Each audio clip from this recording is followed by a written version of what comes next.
Mesdames et messieurs, chers auditeurs, bonjour à tous et bienvenue sur Fossa FM. Quel plaisir de vous retrouver.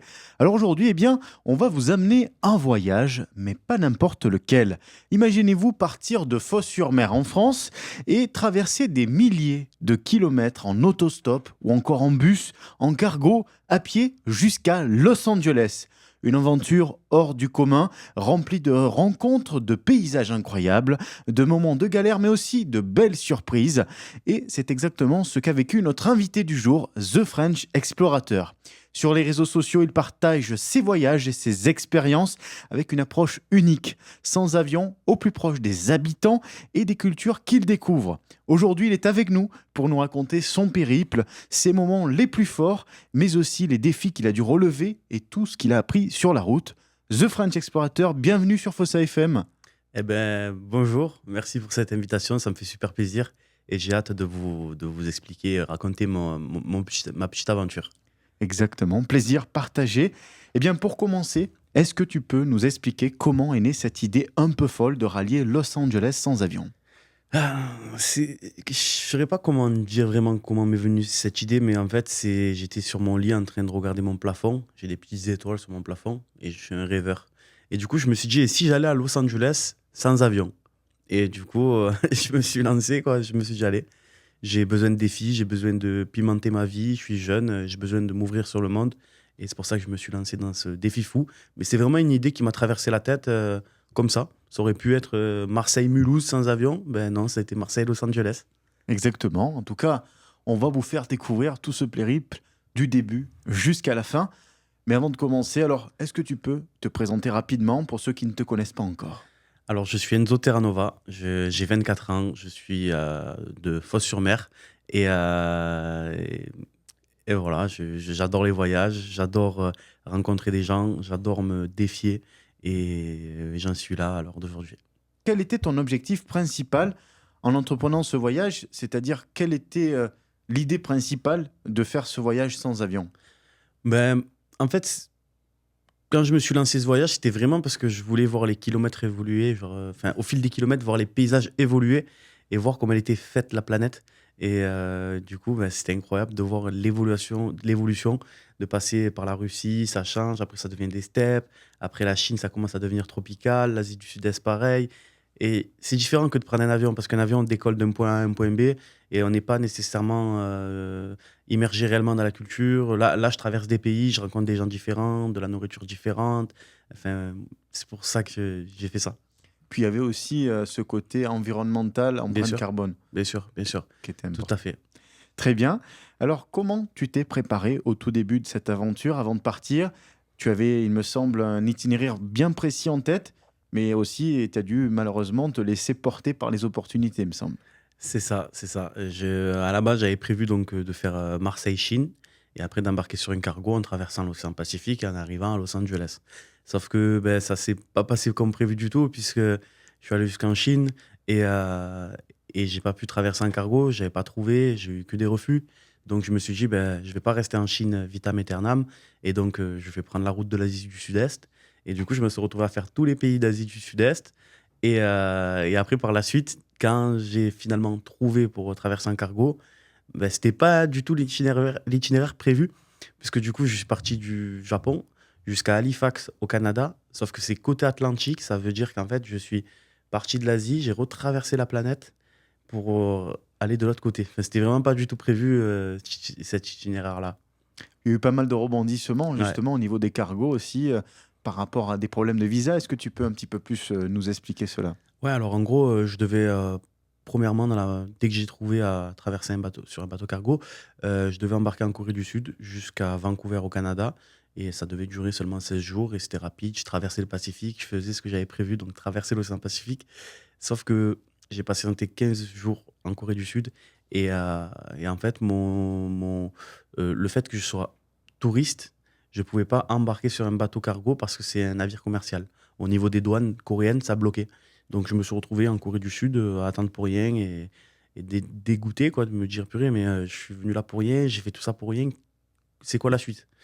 Et du coup, l'agent de la CMA-CGM m'a rassuré, m'a dit, vous inquiétez pas, on va trouver une solution. Si jamais il faut que vous preniez un avion, on vous le paye et tout. Je dis non, je veux pas prendre d'avion, je veux vraiment, euh, je veux rester sur ce que je dis. Et donc, je suis allé jusqu'au Japon et là, j'ai pu embarquer sur un bateau cargo. Très bien. En tout cas, c'était une première idée, une première initiative qui a été validée dans ton parcours. Mm. Mais il y a eu pas mal d'embûches. On va en parler un petit peu Bien sûr. plus tout à l'heure. Alors justement, parmi tout ce périple qui a duré quand même 9 mois, plus de 50 000 kilomètres parcourus, quels ont été tes moyens de transport principaux tout au long de ce trajet? Déjà, l'autostop, ça a été un de mes moyens principaux, puisque j'adore ça, on fait des rencontres incroyables. La marche, j'ai marché aussi pendant des milliers de kilomètres, ça n'a pas été facile, surtout avec mon sac à dos.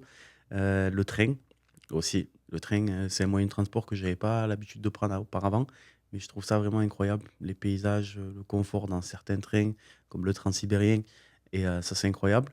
Après, il y avait beaucoup de bus aussi, Mhm. surtout en Indonésie, Thaïlande, il y a beaucoup de bus, c'est pas cher. Et on fait beaucoup de kilomètres.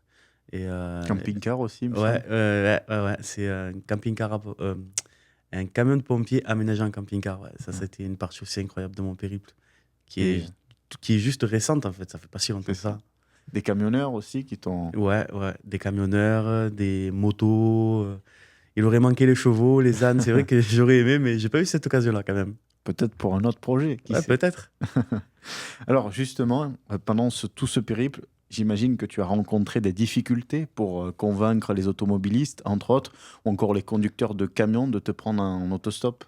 Bien sûr, bien sûr. C'est déjà l'autostop, c'est une pratique de transport qui est moins courante à l'heure d'aujourd'hui. À l'époque, par exemple, purée, dans les années 60, les années hippies, tout ça, tout le monde faisait du stop. Donc maintenant, ça se fait plus. Hmm. Les gens sont méfiants, donc ça a été quand même compliqué. Mais j'ai arboré mon meilleur sourire et en avant, et ça a fonctionné. Après, pour les camionneurs, c'est vrai que c'était beaucoup plus compliqué puisqu'il y a des raisons d'assurance.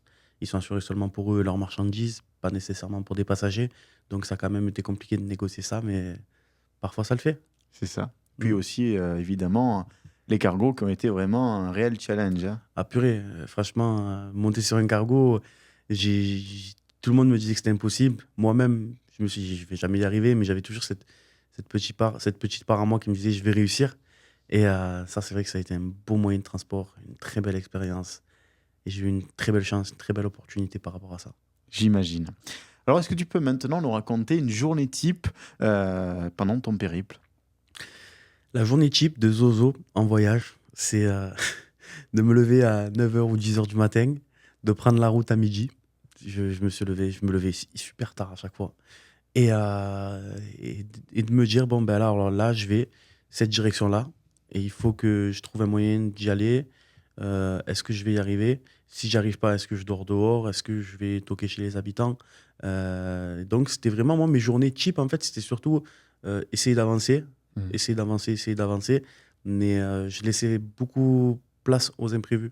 Je me disais, au pire, ben, on verra ce qui se présente devant moi. Exactement. En tout cas, très belle initiative de ta part. Mm. Alors, est-ce que tu peux maintenant nous raconter quels ont été tous les pays que tu as traversés avant d'arriver aux États-Unis? Tu en as fait beaucoup, il me semble. Ouais, je risque d'en oublier parce qu'il y en a une dizaine. Donc, je suis parti de Marseille, enfin de Fos-sur-Mer, j'ai fait Vitrolles, donc j'ai fait France, Suisse, Allemagne, tous les pays de Lituanie, Estonie, Pologne, etc. Pays de l'Est. Ouais, pays de l'Est. Et après Russie, Mongolie, Chine, Vietnam, Cambodge, Japon Thaï- aussi. Thaïlande, Malaisie, Indonésie, Corée du Sud, Japon, Canada, Los Angeles. Ça en fait, Enfin, hein. USA. Tu as Ouais. pratiquement visité la moitié du monde, hein. Ouais, bah, il reste l'Amérique du Sud, l'Afrique, et il en reste quand même. C'est vrai. L'Océanie. Alors, tu es passé en cargo, non, devant l'Afrique, il me semble. Ouais, ouais, ouais, ouais. On est passé devant Madagascar, devant le Cap de Bonne-Espérance en Afrique. Mais les conditions météorologiques ne nous permettaient pas de pouvoir voir les côtes africaines et j'étais dégoûté du coup, justement par rapport à ça.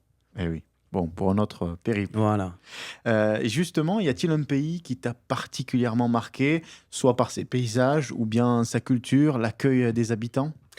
Il y en a plusieurs, mais si je devrais choisir parmi tous les pays que j'ai traversés, c'est particulièrement la Mongolie. J'ai adoré ce pays, puisque comment dire, mais en fait, c'est sauvage. On se croirait sur une nouvelle planète. Il y a pas grand monde, il y a pas de grandes constructions.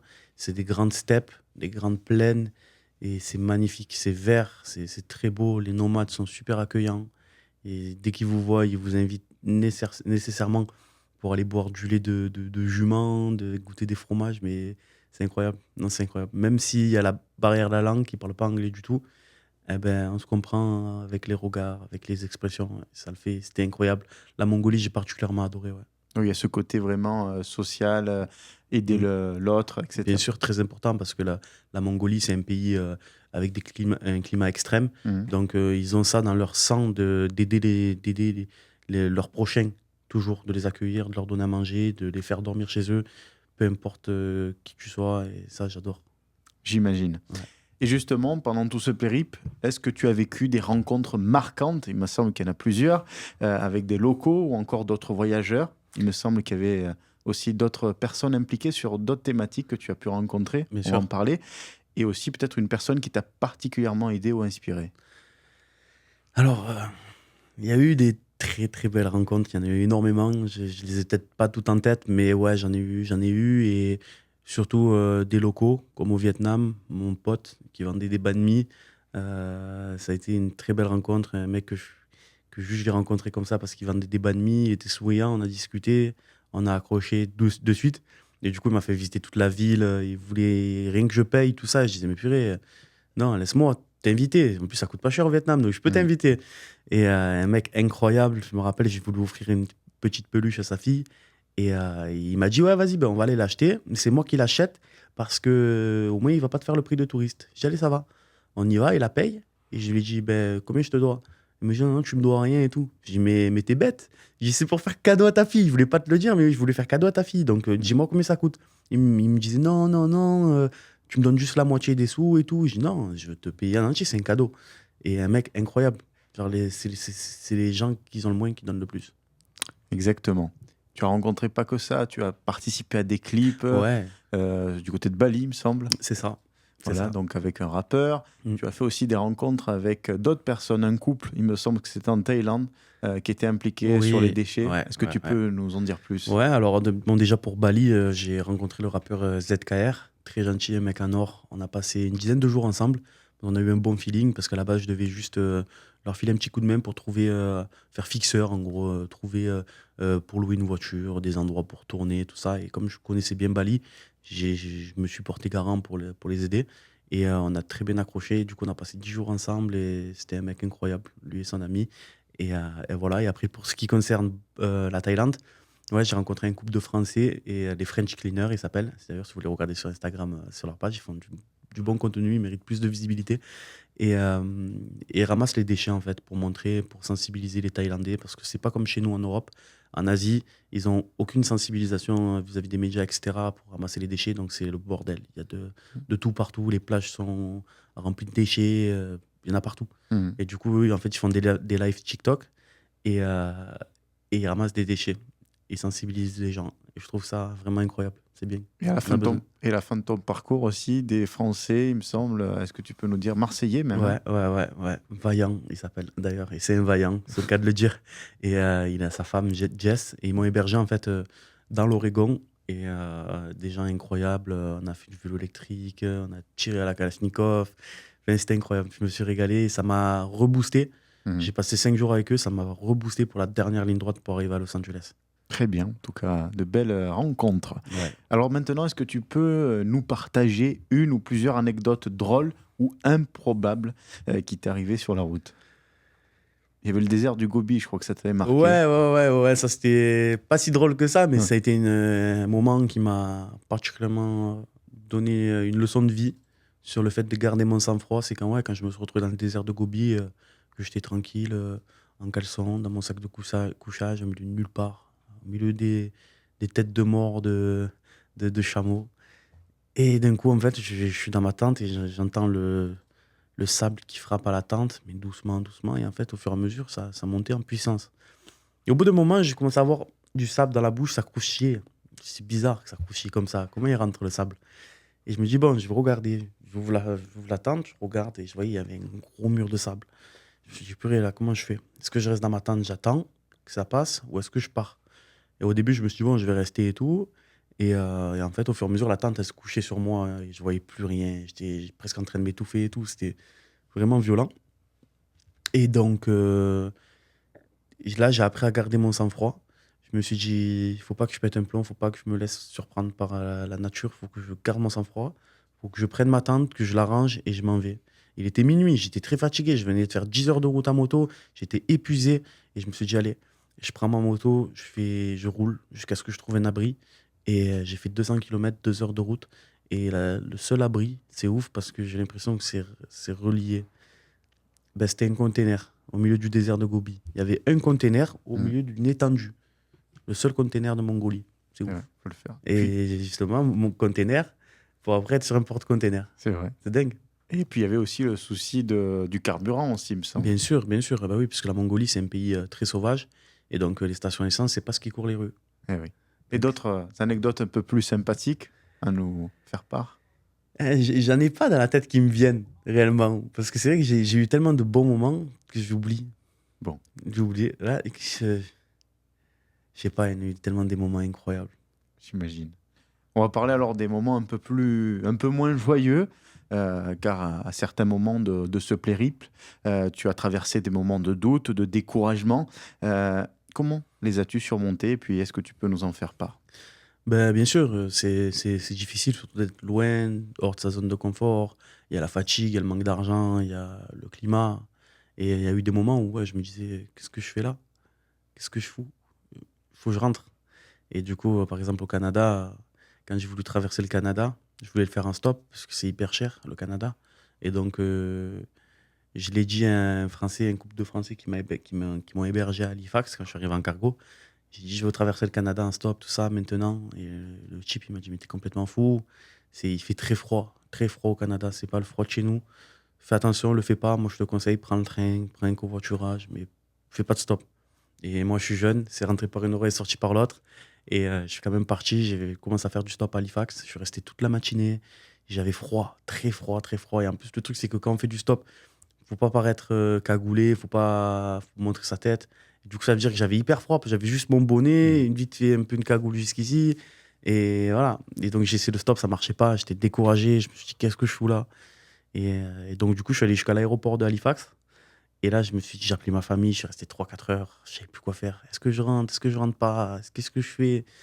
Et au final, j'ai dit: «Bon, allez, vas-y, je rentre, c'est pas grave, je rentre». J'ai déjà fait un beau chemin. Je me suis dit: «Allez, pas grave». Donc, je prends un billet d'avion. Et en fait, au dernier moment, j'avais déjà fait enregistrer mon sac à dos et tout. Et au dernier moment, j'ai dit: je peux pas le faire, je peux pas partir. Si près du but. Si près du but». Et du coup, j'ai récupéré mon bagage, ça a été une galère pas possible, j'ai pu le récupérer que le lendemain, parce que c'est tout enregistré, tout ça dans le circuit. Mhm. Et là, j'avais vraiment plus de sous quand j'ai pris ce billet d'avion, parce que j'ai mis toutes mes économies dedans. Mhm. Et donc là, il y a un ami à moi qui m'a dit: «Écoute, moi, je veux que tu ailles jusqu'au bout, donc je vais t'aider financièrement et tu vas aller, tu vas réussir ton périple». Et du coup, ben, grâce à cet ami-là, je suis allé jusqu'au bout et je regrette vraiment pas. Et c'est pas grave, j'ai perdu de l'argent pour le billet d'avion, mais les souvenirs, ça n'a pas de prix. Exactement. En tout cas, un très bel élan de solidarité de Purée. la part de ton ami. De mon ami, de ma communauté, dans tout, que ce soit Aussi. pour des conseils, des dons, de tout. Franchement, je suis tombé sur des gens incroyables, même sur ma route. Et c'est beau, ça fait reprendre confiance en l'humain et se dire qu'il reste de très bonnes personnes sur Terre. Exactement. En tout cas, s'ils nous écoutent, eh bien, on les remercie et Du une fond pensée du pour cœur. eux. Alors, on a parlé de tes moments de doute, tes moments de découragement, des bons moments. Mais est-ce qu'aussi tu as dû faire face à des problèmes de sécurité ou des situations un petit peu dangereuses en cours de route? La muraille de Chine, je crois que c'était... Ouais, ouais, il y a eu la muraille de Chine, mais c'est surtout parce que je l'ai cherché. J'ai voulu l'escalader, j'ai voulu dormir dessus, alors que c'est une partie non restaurée, partie interdite, puisque c'est dangereux, il peut tomber des pierres, etc. Mhm. Voilà, la muraille de Chine. La muraille de Chine, ouais, j'ai eu de la chance de tomber sur un flic corrompu, on va dire, pour qu'il me laisse partir, parce que sinon j'aurais pu avoir de gros ennuis, ouais, d'avoir coupé les barbelés, tout ça pour monter sur la muraille. Donc ouais, il y a eu des moments où je me suis dit: «Purée, qu'est-ce que je fais? Je fais n'importe quoi». Mais j'étais tellement dans l'euphorie, dans l'envie de faire, dans l'envie de réaliser mes choses, Mhm. que je me suis dit: «Je m'en fous». Et ouais, la Chine, c'est vrai que ça a été dangereux. Mais après, j'ai pas réellement eu de situation de danger, et tant mieux. Il y a juste une fois où quand je suis arrivé aux États-Unis, là, j'étais en train de faire du stop et je me suis retrouvé dans un endroit, dans une ville, il y avait que des drogués, que des SDF. Mhm. Et là, je me suis dit, oh, qu'est-ce que je fais là? Genre, tout le monde venait me parler. Je prends un sandwich dans une alimentation. La femme, elle arrive, elle va pour me prendre mon sandwich des mains. Je Carrément. dis, qu'est-ce que vous faites? Et elle voulait un morceau de mon sandwich. Je dis, ben non, c'est mon sandwich. Et là, je me suis dit, oh, c'est chaud quand même, hein. Qu'est-ce que je fais là? Ça, c'était où en Chine, du Non, coup? c'était aux USA. Aux USA, Ouais. d'accord. Et sinon, non, ça va. J'ai eu de Je bonnes crois chances.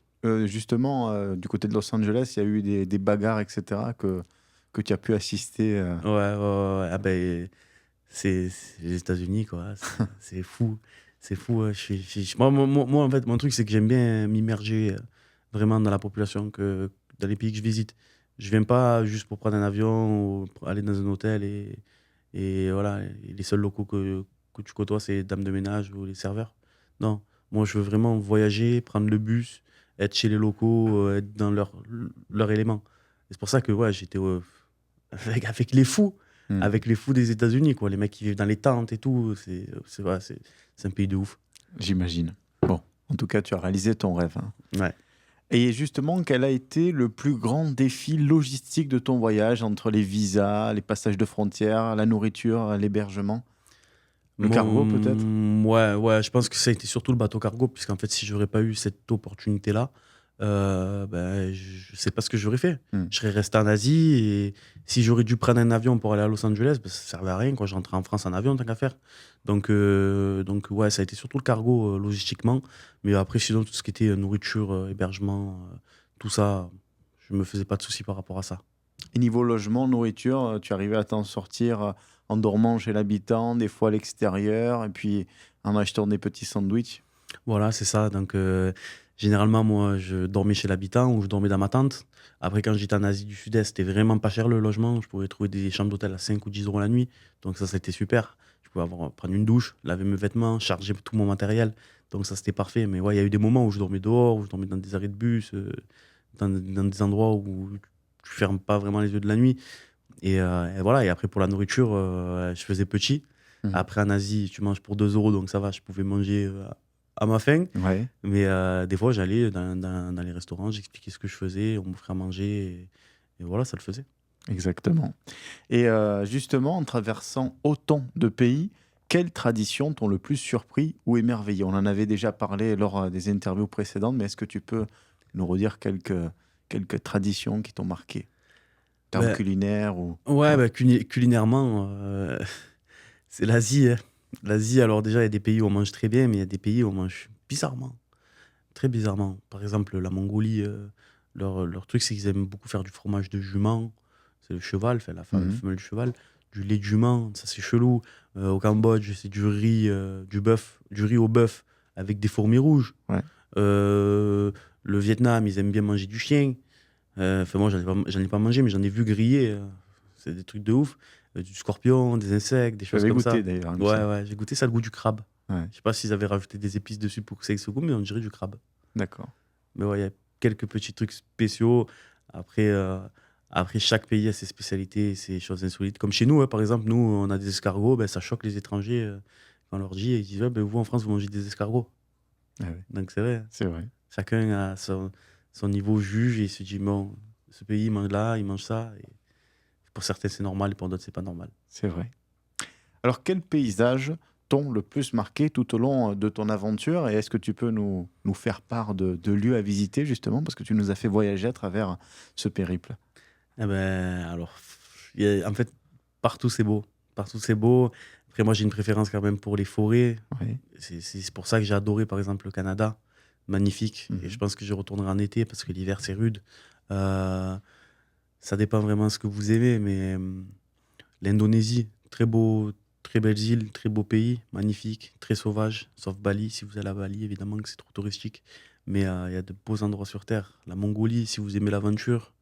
La Chine, si vous aimez la modernité. Le Japon, si vous aimez la propreté et la rigorosité des gens. Les États-Unis, si vous aimez ce côté film, être Mhm. dans un film ou dans un jeu vidéo, il y a, il y en a pour tout Tous le les monde. goûts. Ouais, pour tous les goûts. Très bien. Et maintenant, on va parler justement de ton arrivée aux États-Unis. Quand tu es arrivé, quel a été ton premier ressenti en posant le pied sur le sol américain après un si long voyage? Ça fait bizarre de me dire que j'ai fait autant de kilomètres, que j'ai autant rêvé d'être aux États-Unis, de me dire, «Je veux être là». Ça fait bizarre, mais j'avais l'impression d'être bloqué dans un film. De me dire: «Waouh, c'est pas réel». Des grosses voitures, des grosses routes, des gens quand je faisais du stop, ils me montraient leurs pistolets, ils avaient tous des pistolets et ça m'a fait bizarre de me dire: «Waouh, j'ai fait tout ce chemin, je regarde derrière moi et je suis là, je suis presque arrivé». Mmh. C'était bizarre, c'était bizarre. Alors maintenant, parle-nous justement de ta première journée à Los Angeles après ce périple incroyable. Comment ça s'est passé? En fait, je suis arrivé la nuit, donc j'ai pas réellement réalisé que j'étais à Los Angeles parce qu'on arrive la nuit, il est tard, tout ça, mais le lendemain, quand je suis sorti, je suis directement allé à Venice Beach. D'accord. Sur GTA, on dit Vespucci Beach. Mmh. Et je suis allé à la jetée, là, il y a un ponton en bois avec une grande roue, un roller coaster et tout ça. Et je suis arrivé là, j'ai regardé, je me suis dit: «Purée, je suis à Los Angeles». Mais ça m'a pas fait le résultat que j'attendais. Je pensais que j'allais arriver à Los Angeles, j'allais pleurer ou j'allais sauter de joie. Mais ça m'a fait, je sais pas, je réalisais pas. Ouais. Je me disais: «Purée, j'y suis déjà. Comment c'est possible?